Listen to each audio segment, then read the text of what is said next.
Hey everybody, welcome to Pop Culture Philosophers. I'm Rockin Robbie Billups, and it's time for the weekly pop culture wrap-up.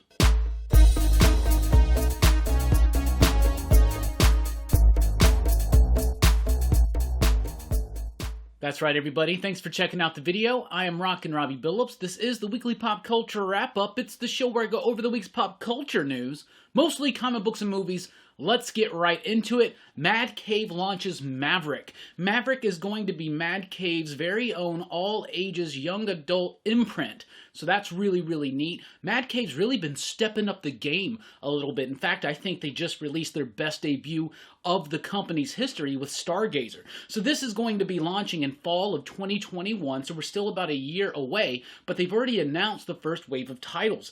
We'll get more into these as we get closer to the dates and the solicitations, but Good Game, Well Played is one of them. Another one is called Needle Thread. Then we have Nightmare in Savannah. That sounds very interesting. Of Her Own Design is another one. And then World Class, which is actually written by my homie, Jay Sandlin, writer of Hellfighter Quinn and Over the Ropes. So I'm very excited to see Mad Cave branch out into all ages content. I think it's a great idea. I think it's needed. I think it's necessary. And I think it's pretty freaking rad. Scout's Honor is a new one coming from Aftershock Comics in January of 2021. This one's written by David Pepose with artwork by Luca Castellanguida.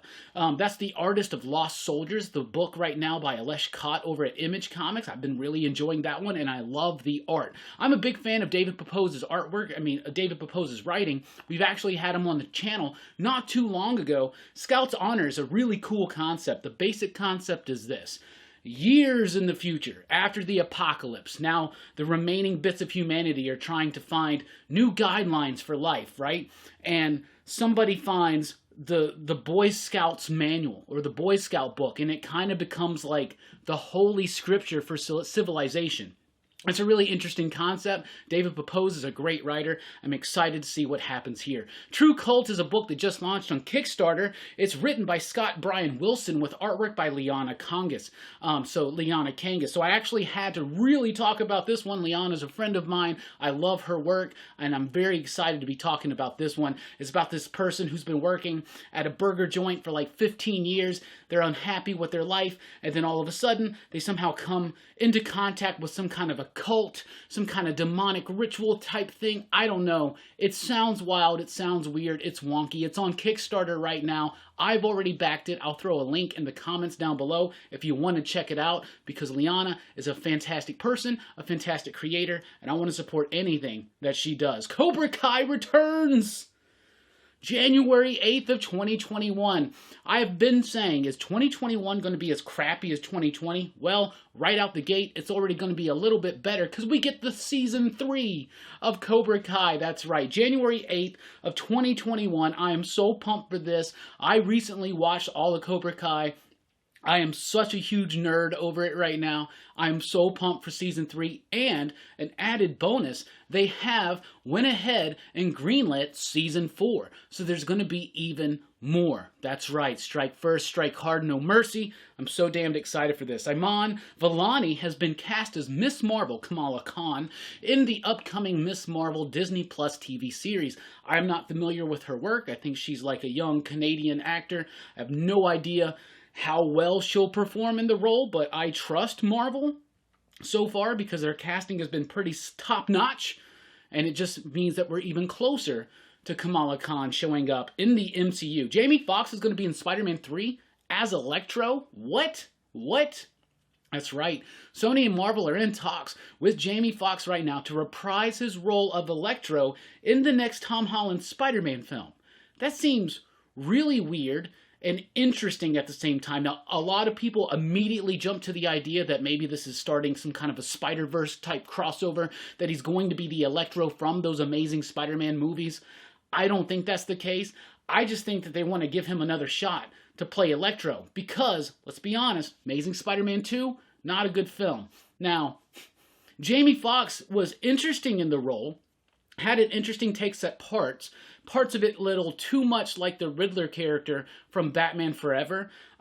Aside from that, though, I think if he got a new chance to kind of reinterpret this villain for the MCU Sony Spider-Man movies with Holland, I think that it could work.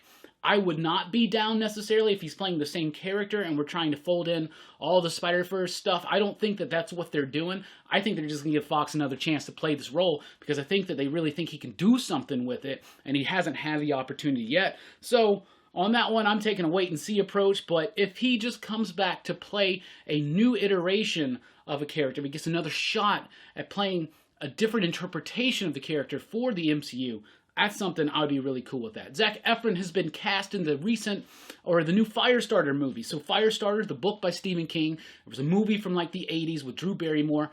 I'm a fan of the movie. I'm a fan of the book. It's not necessarily the greatest movie, I'll be honest with you, but I like it, and I love the book, and I love the Tangerine Dream score. Y'all know me. I love my Tangerine Dream scores. So Zac Efron, first of all, great. My number one pick right now to play Johnny Storm. Seriously, can we get MCU? Can we get him? Can we get Zac? Come on. I've been a fan of this kid ever since High School Musical 2. That's right, because it wasn't until High School Musical 2 when I became a fan of that franchise. Anyway, who is Zac Efron playing? It's not been announced, but if I had to take a guess, he's going to be playing Andy, basically the father of the little, the girl who's a pyrokinetic. She can control flames and fire and all that stuff. I think that it could be cool. When I was a kid, the movie Firestarter really haunted me for some reason, and I watched it not too long ago, and it wasn't very haunting, and I don't think it was a very good movie, but I still love it for some reason.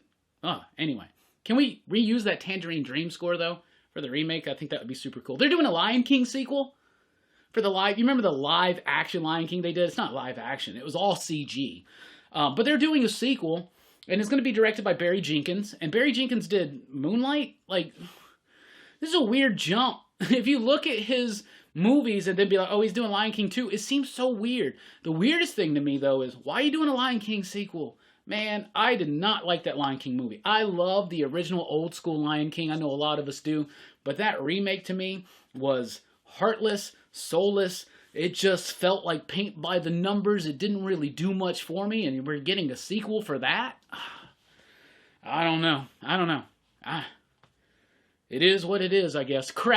The Craft Legacy, a trailer. So this is a sequel, rebootish type thing of The Craft.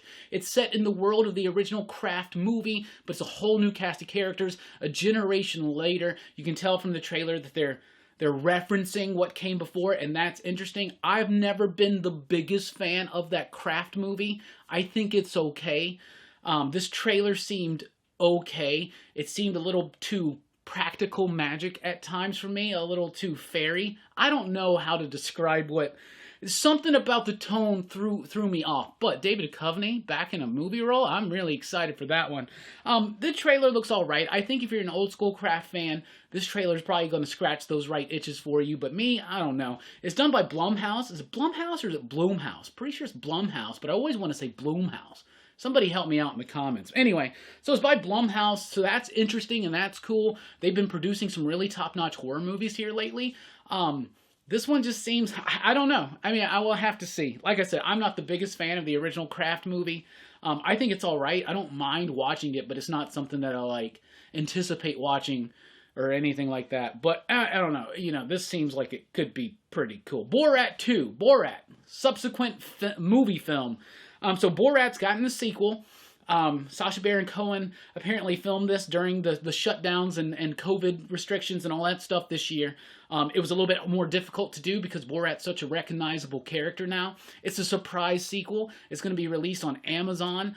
And we got the trailer for it, and it looks glorious. It looks so much fun. I loved the original Borat film. I thought that movie was genius.